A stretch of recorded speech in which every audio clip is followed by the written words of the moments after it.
شهر رمضان الذي أنزل فيه القرآن هدى للناس وبينات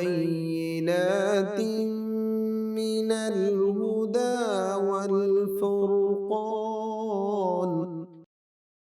نحمده ونصلي على رسوله الكريم أعوذ بالله من الشيطان الرجيم بسم الله الرحمن الرحيم رب اشرح لي صدري ويسر لي أمري واحلل عقدة من لساني يفقهوا قولي واجعل لي وزيرا من أهلي اللهم فقهنا في الدين رب زدني علما اللهم إني أسألك علما نافعا رزقا طيبا وعملا متقبلا آمین ثم آمین۔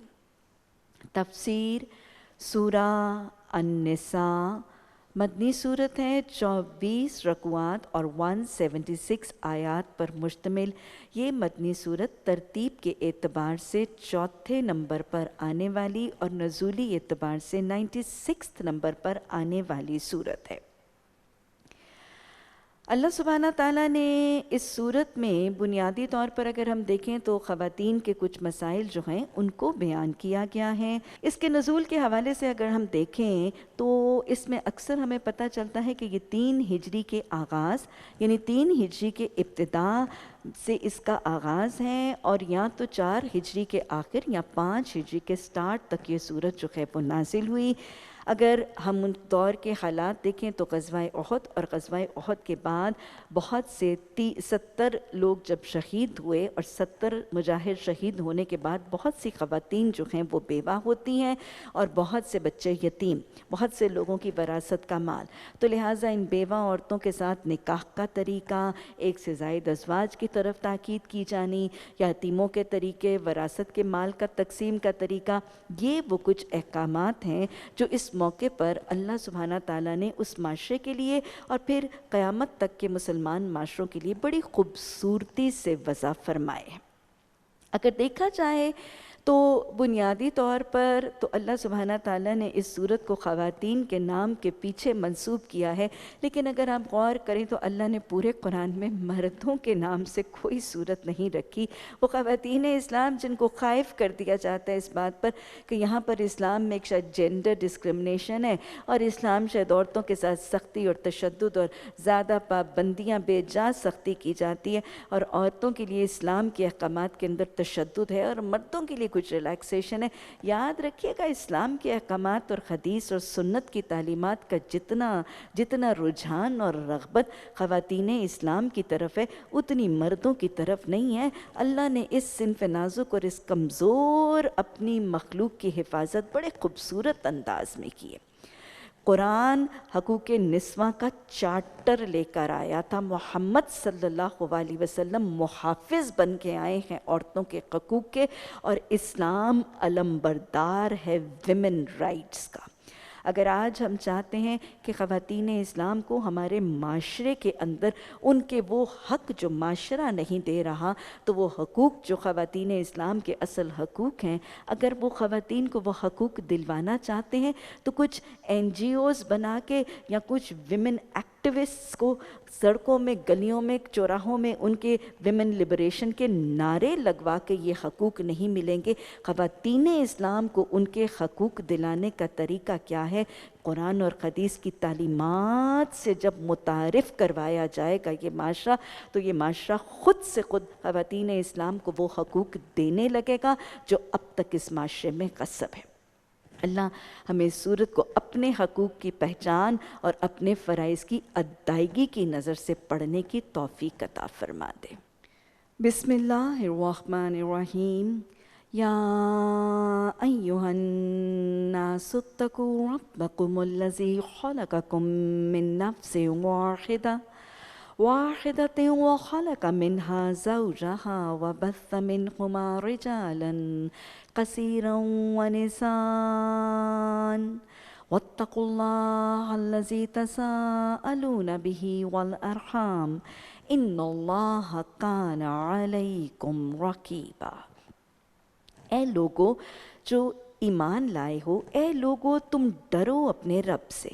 یہ یاد رکھیے گا کہ قرآن کی ہر آیت اگلی آیت سے، ہر رکوع پچھلے رکوع کے ساتھ اور ہر سورت پچھلی سورت کے ساتھ مربوط ہے۔ اللہ کے کلام میں ایک ربط، ایک تسلسل ہے۔ ہم لوگوں نے سورہ آل عمران پہلے پڑھی اپنے رمضان کی نشستوں میں، ابتدائی رمضان سے پہلے کی نشستوں میں۔ آخری آیت سورہ آل عمران کی آیت نمبر 200 میں اللہ نے کیا فرمایا تھا؟ یا ایھا الذین آمنوا اصبروا وصابروا ورابطوا واتقوا اللہ لعلکم تفلحون۔ لہٰذا سورہ آل عمران کا اختتام تقوی پر تھا اور فلاح کا نسخہ تقوی آخری بتایا گیا تھا۔ سورہ النساء اگلی سورت کا آغاز تقوی کی تاکید کے ساتھ۔ وہاں پہ ایمان لانے والوں کو تقوی کی تاکید تھی، یہاں پہ تمام انسانوں کو تقوی کی تاکید کی گئی ہے۔ اگر ہم دیکھیں تو یہ میں آپ کو اس ابتدائی جو سورہ النساء کی آیت ہے، اس کا میں اگر آپ کو تعارف کرواتی چلوں، ایک بہت ہی اہمیت کی حامل آیت ہے۔ لیکن ابتدا میں آپ کو سورہ النساء کے جو مضامین ہیں اگر اس کا لب لباب بتا دوں کہ اللہ سبحانہ تعالیٰ نے سورہ نساء میں ایک اسلامی معاشرے کے مختلف پلیٹ فارمز کے احکامات دیے ہیں۔ سب سے پہلے جو گھر کا معاشرے کا جو سب سے بیسک یونٹ ہے، گھر کا یونٹ، نکاح، بیوی، ازواج، ان کے حقوق، ان کی ڈیلنگز، ان کے معاملات اور اس سسٹم کو کیسے ایوالو کرنا ہے، لڑائی جھگڑا، خفگی، صلح، یہ تمام اندرونی جو گھر کے معاملات ہیں اس کو سیٹل کیا جائے گا۔ اس کے بعد اس سے ذرا سا باہر کا دائرہ کہ گھر سے باہر نکلیں تو جو معاشرے کا دائرہ ہے اس میں ملاقاتیں، اس میں تحفے، اس میں لین دین، اس کے آداب، اس کے سلیقے، اس میں سلام کے رواج، وہ باہر کے طریقے، وہاں کی ساری افواہ رسانی، یہ معاشرتی معاملات کا تذکرہ سیٹل کیا جائے گا۔ اس سے باہر کا سرکل ایک ملک کا سرکل کہ اس ملک کے اندرونی معاملات کیسے ہوں گے اور پھر اس کے فارن افیئرز کیسے ہوں گے، یہ چوتھے سطح پر۔ تو انر سرکل سے آؤٹر سرکل کی طرف ہم چلیں گے پوری کی پوری سورہ نساء کے مضامین۔ سب سے پہلے سب سے انر سرکل کون سا سرکل؟ گھر کا سرکل، اور اس گھر کے سرکل اور اس بیسک یونٹ اور بنیادی اکائی کا آغاز ہوتا ہے نکاح کے ساتھ۔ یہ پہلی آیت سورہ نساء کی یہ وہ آیت ہے جو مسنون خطبہ نکاح کا حصہ بھی۔ یہ آیت نبی صلی اللہ علیہ وسلم جو خطبہ مسنون خطبہ نکاح کے موقع پر ارشاد فرماتے تھے، اس میں بھی سورہ نساء کی یہ پہلی آیت اس کا حصہ ہے۔ ظاہر ہے جب اس کو اس موقع پر پڑھا جاتا تھا تو اس میں یا سارے کے سارے خطبہ نکاح میں ایک کامیاب گھرانے کی تشکیل کے لیے، کیونکہ نکاح کے موقع پر وہ دو افراد موجود ہیں، وہ دونوں گھرانے موجود ہیں جو اب آئندہ ایک رشتے کی بنیاد رکھنے والے ہیں، ایک گھر کے معمار بننے والے۔ تو گھر کے معماروں کو تعمیر سے پہلے جو بنیادی نسخہ سکھایا جا رہا ہے وہ سورہ اس میں نساء میں اور خطبہ نکاح میں کیا ہے؟ اے لوگو اللہ کا تقوی کرو۔ کس کا؟ وہ جو تمہارا رب ہے اور تمہارا خالق بھی۔ ایک کامیاب خوشحال گھرانے کے بعد گھر کے معماروں ہی نہیں، اس گھر کے سارے افراد کے دلوں میں تقوی کا چوکیدار اگر بٹھا دیا جائے گا تو گھر کے معاملات بڑے خوبصورت اور وہ گھر جنت کا نمونہ ہو۔ یاد رکھیے گا، گھر کے افراد اگر ایک دوسرے کا تقوی یا ڈر کر کے معاملہ کریں گے تو گھر کے اندر وہ حسن پیدا نہیں ہوگا اور نہ ہی وہ تعلقات کے اندر پائیداری اور ہمیشگی ہوگی۔ اگر تقوی اللہ کا ہوگا، اس کی ناراضگی، اس کا خوف، اس کی پکڑ، اس کا حساب اور پوچھ گچھ کا ڈر ہوگا تو معاملات کے اندر اور اخلاق کے اندر ہمیشگی اور دوام ہوگا۔ مثلاً آپ دیکھیں، ایک بیوی اگر شوہر کا تقوی یا شوہر کا خوف کر کے اپنے ساس سسر کے ساتھ معاملہ کرے گی تو بوڑھی ساس کے ساتھ، بیمار ساس کے ساتھ اس کا معاملہ صرف اتنی دیر تک اچھا ہوگا جتنی دیر شوہر گھر میں ہے۔ جب تک شوہر گھر میں ہے وہ میٹھی بات بھی کرے گی، اماں کے آگے پیچھے بھی پھرے گی، لیکن جو ہی شوہر کی گاڑی نکلے گی، گیٹ بند ہوگا، اس بہو کا رویہ اپنے ساس سسر کے ساتھ سر بدل جائے گا، کیونکہ خوف اور تقوی شوہر کا تھا۔ اب اس کی پیشانی پہ شکنیں بھی آئیں گی، اس کے ہاتھ اور اس کے لہجے میں تلخی بھی آئے گی، اس کا رویہ ویسا نہیں رہے گا۔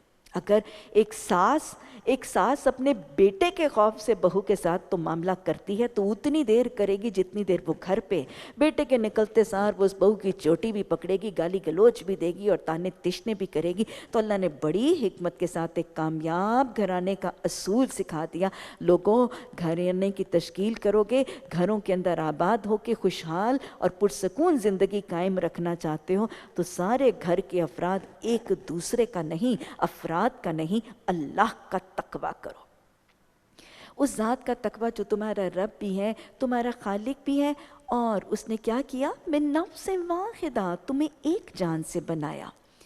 سورہ نساء میں بھی اور خطبہ نکاح میں بھی نفس واحدہ، ایک جان سے بنائے جانے کا تذکرہ اور اہمیت کیوں؟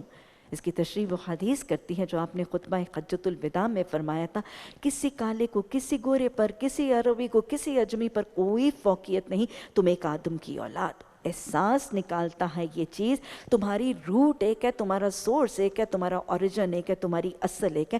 تکبر، ذات پات، اونچ نیچ، برادری، مال کمی کے اوپر کسی قسم کے تفاخر کا جذبہ اور تکبر کا طریقہ اگر گھر کے افراد میں نہیں ہوگا تو پھر کیا ہے؟ پھر گھر خوشحال ہوگا۔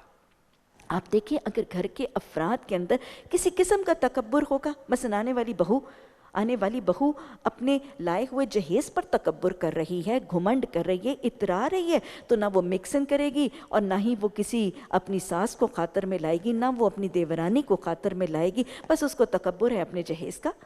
وہ تو بس اوقات شاید اپنے شوہر سے اپنی گاڑی کا دروازہ بھی کھلوائے گی، لیکن یہ وہ تکبر ہے جو ریلیشن شپس میں اگر آ گیا، اگر آنے والی اس بچی کے دل میں اپنے باپ کے کسی عہدے کا، میرا باپ تو بہت مالدار، میرا باپ تو بڑا ریاست والا، میرا باپ وڈیرا، میرا باپ انڈسٹریلسٹ، میرا باپ ایمبیسڈر، میرا باپ MNA، میرا باپ کور کمانڈر، یہ تکبر اگر آ گیا تو وہ رچے بسے گی نہیں، وہ گھلے ملے گی نہیں۔ اور ساتھ ہی اگر ساس کے دل میں یہ تکبر آ گیا کہ ہماری ذات اونچی، ہماری برادری اونچی، ہماری نسل اچھی، اور یہ کسی چھوٹے گھرانے یا کسی کمتر ذات سے آ گئی، تب بھی آپس میں محبت بنے گی نہیں۔ تو لہٰذا کسی بھی گھر کے فرد میں تکبر کا جذبہ نہ ڈالنا، تمہارا سورس، تمہارا اوریجن، تمہارا روٹ ایک ہے۔ وَخَلَقَ مِنْهَا زَوْجَهَا، اللہ نے اس ایک انسان سے جب تمہیں بنایا تو تمہارا زوج بنا دیا۔ اللہ سبحانہ تعالیٰ سورہ نساء کے آغاز میں میاں اور بیوی کو، ازواج کو ایک دوسرے کا زوج کہہ رہے ہیں۔ زوج کسے کہتے ہیں؟ زوج کہتے ہیں پیر کو اور جوڑے کو۔ ایک جوڑے کے اندر دونوں چیزیں کیسی ہوتی ہیں؟ ہم پلہ ہوتی ہیں، برابر، ایک اعلیٰ ایک ادنا، ایک کمتر ایک برتر نہیں ہوتی، اور پھر جوڑے کے اندر دونوں چیزیں اپنی تکمیل کے لیے دوسرے کے اوپر اس کا انحصار اور ڈپینڈنس ہوتا ہے۔ گویا اللہ قرآن کے اندر بھی اور دین کے اندر بھی ازواج کو، میاں بیوی کو، ہسبینڈ اینڈ وائف کو کیا سمجھتا ہے؟ دونوں ہم پلہ ہیں، برابر ہیں، کوئی ایک اوپر کوئی دوسرا نیچے نہیں ہے۔ وہ جو شوہروں کے اندر بسا اوقات یہ طریقہ کہ تو میرے پاؤں کی جوتی ہے، بیوی پاؤں کی جوتی نہیں ہے، دونوں برابر ہیں، ہم پلہ ہیں، دونوں ایکول ہے، بیوی کمتر شوہر اعلیٰ، ایک ادنا دوسرا عرفہ نہیں ہے، دونوں برابر ہیں، ہم پلہ ہیں۔ مور اوور دونوں میاں بیوی اس گھر کے سسٹم کو رن کرنے کے لیے، اس بیسک یونٹ اور اکائی کو رن کرنے کے لیے ایک دوسرے پر ڈیپینڈنٹ ہے۔ دونوں کے بغیر یہ گھر کا سسٹم چلے گا نہیں۔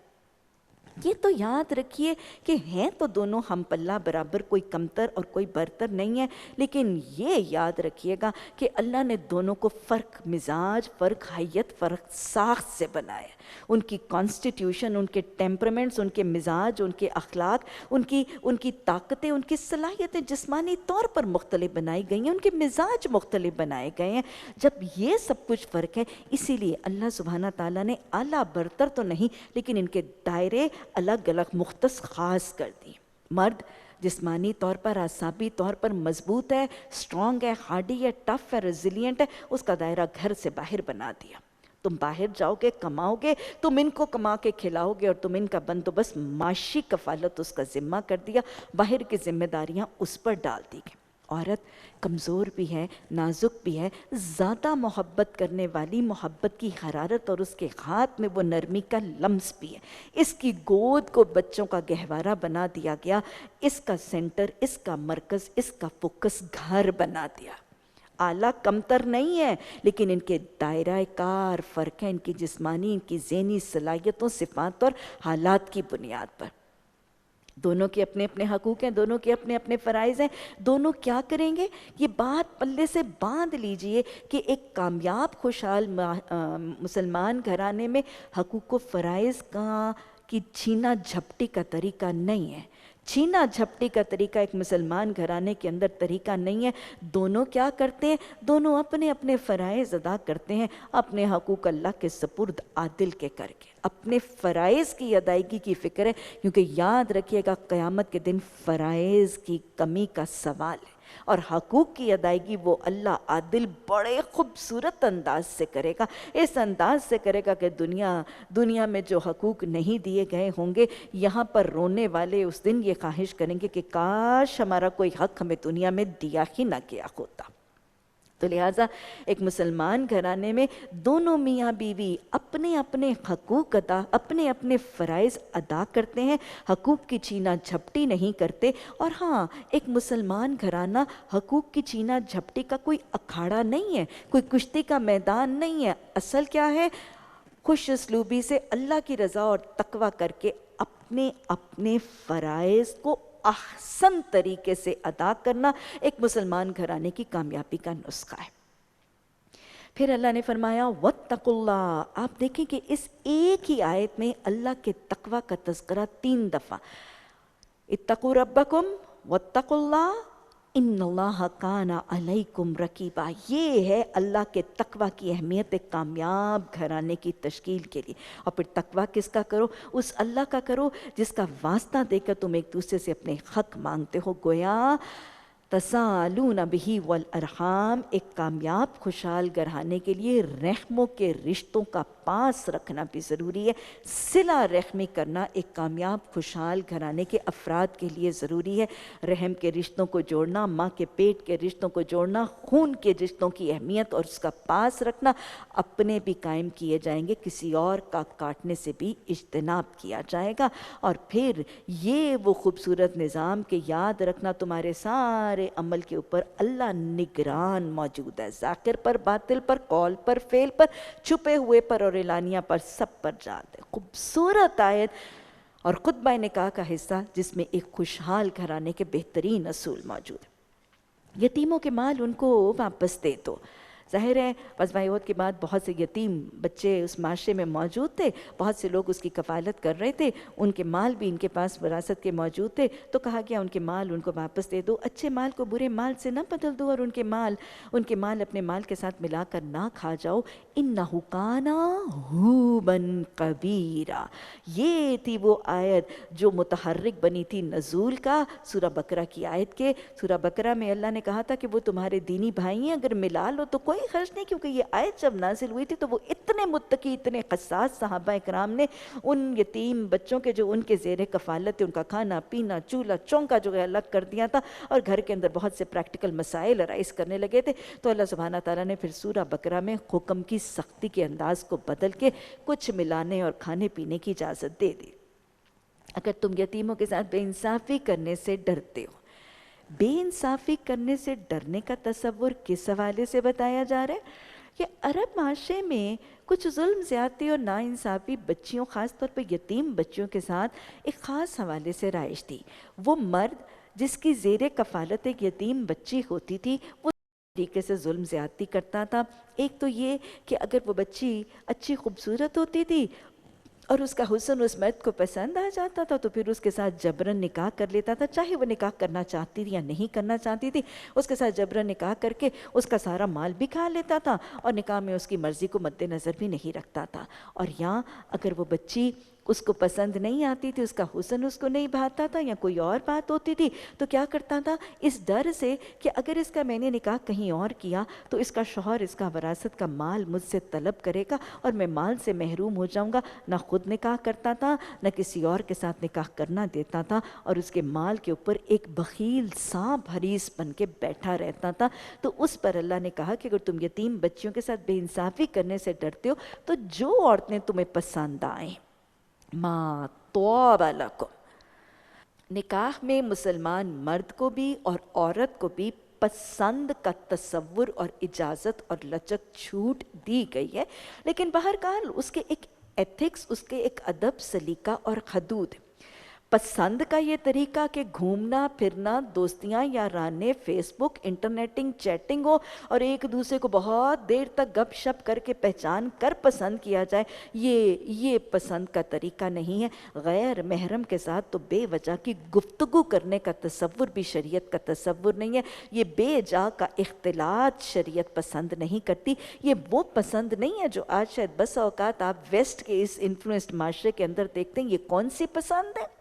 وہ پسند کے ایتھکس اور حدود کیا ہے کہ وہ دونوں گھرانے جو اپنی اولادوں کا رشتہ یا نکاح کرنے کی طرف مائل ہیں، وہ دونوں گھرانے ایک دوسرے کو ملتے گلتے ہیں، ایک دوسرے کو جب وہ پسند کرتے ہیں، ان کے مالی، ان کے علمی، ان کے معاشرتی معاملات کچھ برابر یکساں اور ہم آہنگی محسوس ہوتی ہے، تو لڑکی کے جو رشتہ دار مرد ہیں ان کو وہ لڑکا، اور لڑکے کے جو رشتہ دار عورتیں ہیں ان کو وہ بچی جب موزوں اور مناسب لگتی ہے۔ سب کام جب سیٹ ہو جاتا ہے تو اس کے بعد ان دونوں کو آپس میں دکھا کر یا ان کی رائے اور ان کی پسند کو دریافت کرنا، یہ ہے شریعت میں پسند کا طریقہ۔ وہ میل ملاقاتیں اور کھلا چھوڑ کے پسند کرنا، یا بسا اوقات ماؤں کا بھی پہلی ہی نشست پر لڑکی کو پسند کروانے کا طریقہ اختیار کرنا، یہ شریعت کے مطابق نہیں ہے۔ ہاں البتہ اس کی تاکید بھی صحابہ اکرام نے کبھی آ کے رسول اللہ صلی اللہ علیہ وسلم کو کچھ خواتین سے نکاح کا تذکرہ کیا تو آپ نے پوچھا کیا تم نے اس کو دیکھا ہے، کیا تم نے اس خاتون کو دیکھ لیا ہے، کیونکہ اس کی آنکھوں میں، انصاری خواتین کی آنکھوں میں کچھ عیب ہوتا ہے، اور اگر تم اس کو دیکھ لو گے پہلے تو آپس کی باہمی موافقت کے لیے زیادہ موضوع ہے۔ ایسے نہ ہونا کہ اس کے چہرے میں، اس کی کسی چیز میں کوئی ایسا عیب نکل آئے جو بعد میں شاید تمہیں گوارا ہی نہ ہو۔ تو اس قسم کی پسندیدگی کا تصور حدود، قیود اور تمام معاملات کے حوالے سے جائز ہے۔ اللہ نے فرمایا کہ 2 2 3 3 4 4 سے نکاح کر لو۔ یہ جو 2 2 3 3 4 4 کا تصور کیا جا رہا ہے، اس حکم کو عام اسلام میں تعدد ازواج کا حکم کہا جاتا ہے، یعنی ایک سے زیادہ کی تعداد کے ساتھ نکاح کی اجازت۔ یاد رکھیے یہ تعدد ازواج نہیں ہے، یہ تحدید ازواج ہے۔ ازواج کی تعداد کی کثرت کا حکم نہیں ہے، ازواج کی تعداد کی حد لگانے کا حکم ہے، اور خاص طور پہ اس دور میں تو یہ واقعتاً تحدید ازواج تھا۔ اس دور میں اگر ہم حالات دیکھیں تو مشرکوں کے جاہل معاشرے میں وہ کثرت سے نکاح کرنے کے عادی تھے۔ مثلا جب یہ قرآن کی آیت نازل ہوئی تو ایک صحابی حضرت غیلان بن ابی سلمہ، ان کی 8 سے 10 بیویوں کا تذکرہ ملتا ہے۔ اسی طرح حضرت حمیر اسدی کی اس وقت 8 بیویاں تھیں۔ تو جب یہ حکم آیا کہ 4، تو انہوں نے باقی کو طلاق دے کر 4 اپنے عقد نکاح میں رکھی۔ تو یہ تعدد ازواج نہیں، تحدید یعنی حد لگانے کا حکم۔ دوسری بات یہ جان لیجئے کہ بس اوقات وہ حساب کتاب کے سوال میں 2 3 4 آگے نقطے ڈال دیے جاتے ہیں، so on and so forth۔ یہ وہ نہیں ہے 2 2 3 3 4 4 5 5 6 6، یہ 4 کی حد ہے، یہ 4 کی حد ہے۔ اور پھر تیسری بات ہے، اس حکم کے حوالے سے سمجھ لیجئے اس آیت میں یہ حکم نہیں ہے، یہ حکم نہیں ہے کہ اب امت کے لوگ اس کو جواز بنا لے کہ یہ تو قرآن کا حکم ہے اور یہ فریضہ دین ہے اور یہ سنت موقدہ ہے۔ ایسا معاملہ نہیں ہے، یہ حکم نہیں ہے، یہ اجازت ہے، یہ لچک ہے، یہ چھوٹ ہے کچھ اضطراری کنڈیشنز، مجبوری کی کنڈیشنز میں۔ اور یہ بھی یاد رکھیے گا کہ یہ چھوٹ جو ہے، یہ جو لچک اور چھوٹ دی گئی ہے، یہ مشروط کر دی گئی ہے، بڑی سختی کے ساتھ مشروط کر دی گئی ہے۔ آگے اگر پڑھے فَإِنْ خِفْتُمْ أَلَّا تَعْدِلُوا فَوَاحِدَةً، کہ اگر تمہارا یہ خیال ہو نا کہ تم عدل نہیں کر سکتے تو پھر تمہارے لیے ایک ہے۔ یہ تعدد ازواج 4 عورتوں کے ساتھ نکاح کی اجازت چھوٹ اور لچک سختی سے مشروط ہے. شرط لگائی گئی ہے کہ یہ لچک سے فائدہ تم تب اٹھا سکتے ہو، اس حکم کی آسانی اور سہولت سے فائدہ تم تب اٹھا سکتے ہو اگر تم عدل کرنے کی قدرت رکھتے ہو. اور یہ عدل تمام دنیاوی معاملات میں عدل ہے. اس کا نان، نفقہ، باری، تقسیم، وقت، اس کو کھانا کھلانا، اس کا سوشل اکنامک سٹینڈرڈ، سب اس کی توجہ محبت، ان چیزوں میں جب ظاہری امور میں ٹوٹل عدل ہے. اور اللہ نے کہہ دیا کہ اگر تم عدل نہیں کر سکتے تو پھر کیا ہے، فواحدۃ، پھر تم ایک سے زائد نہیں کر سکتے. اور حدیث نے بھی وارن کر دیا، آپ نے فرمایا وہ شخص، وہ مرد جو 2 سے زائد بیویوں سے آزمایا جائے اور ان کے درمیان عدل نہ کرے، وہ قیامت کے دن آدھے دھڑ سے اٹھے گا. حدیث کچھ تو بیان کرنے والے کہتے ہیں کہ اس کا نچلا دھڑ گویا فالج زدہ ہوگا، مفلوج ہوگا، اور یہاں کچھ کہا جاتا ہے، بتایا جاتا ہے حدیث کی شرح میں کہ اس کا آدھا دھڑ ہوگا ہی نہیں. تو لہٰذا یہ عدل کی شرط، اور یہ وہ قرآن کا حکم ہے جو بسا اوقات کچھ خواتین اسلام پر بھاری اور گراں بھی گزرتا ہے. تو اس کے حوالے سے میں آپ کو ایک چھوٹی سی بات جو ہے وہ واضح کرتے جاؤں کہ اول تو اللہ حکیم ہے، اور ہمیں اس بات پر راسخ رہنا چاہیے کہ اس کے ہر ہی حکم میں حکمت بہرکیف ضرور موجود ہے. لیکن ان حکمتوں کو سمجھنا بس اوقات ہمیں ایمان میں زیادہ ثابت قدمی اور اعتراضات کے جواب دینے میں ذرا آسانی کر دیتا ہے. یہ جو حکم ہے اس میں بہت سی حکمتیں بہرکیف خواتین اسلام کی اپنی سہولت کے لیے موجود ہیں. مثلا آپ دیکھیں کہ ہر معاشرے میں، ہر دور میں اگر ہم مردوں اور خواتین کی آبادی کی شرح اور پروپورشن دیکھیں تو ہر ہی معاشرے میں خواتین کی آبادی اور پاپولیشن مردوں سے زیادہ ہوتی رہی. ایک تو عورتوں کا، بچیوں کا برتھ ریٹ جو ہے وہ مردوں سے زیادہ ہے، اور ویسے بھی مرد جو ہیں وہ باہر کی دنیا میں نکلتے ہیں، حوادث، ایکسیڈنٹس، جنگوں کو ایکسپوز ہوتے ہیں. مردوں کا ڈیتھ ریٹ عورتوں سے زیادہ ہے، اور ادھر بچیوں کی پیدائش کی شرح لڑکوں سے زیادہ ہے. اس کی وجہ سے ہر معاشرے میں عورتوں کی پاپولیشن مردوں کی شرح پاپولیشن سے زیادہ ہے. اب اگر ہر ہی ایسے مثلا جیسے ہم دیکھتے ہیں کہ جیسے وہ ورلڈ وارز ہوئیں اور بڑی بڑی جو بین الاقوامی جب جنگیں ہوئیں تو ان میں سے ایک کے بعد جرمنی کے اندر 2 عورتیں اور 1 مرد کی ریشو جو ہے اس پر حالت پہنچ گئی. ایسے معاشرے میں اور ہر ہی معاشرے میں اگر ایک عورت کا نکاح ایک مرد کے ساتھ ہو جائے تو بہت سی عورتیں معاشرے میں بے نکاح رہ جائیں گی اور فری لانسرز رہ جائیں گے. ان میں سے کچھ تو شاید با ایمان اور با حیا ہو کے اپنے ایمان کی محفوظ کر کے، اپنی عصمتوں کو محفوظ کر کے شاید بیٹھی رہیں گی، لیکن سب ایک جیسے نہیں. کچھ اپنی فطری خواہشات کی بنیاد پر، اپنی جسمانی خواہشات کو قابو نہ کرنے کی بنیاد پر، یا اپنی معاشی ضرورتوں کی بنیاد پر معاشرے میں دوسروں کے گھروں کو برباد کرنے کے لیے زناکاری، بے حیائی، بدکاری یا مختلف قسموں کے اڈے جو ہیں وہ معاشرے میں پھیلائیں گی. اور یہ بے حیائی بہت سے گھروں کو ڈسے گی اور بہت سی بیویوں کو رلائے گی.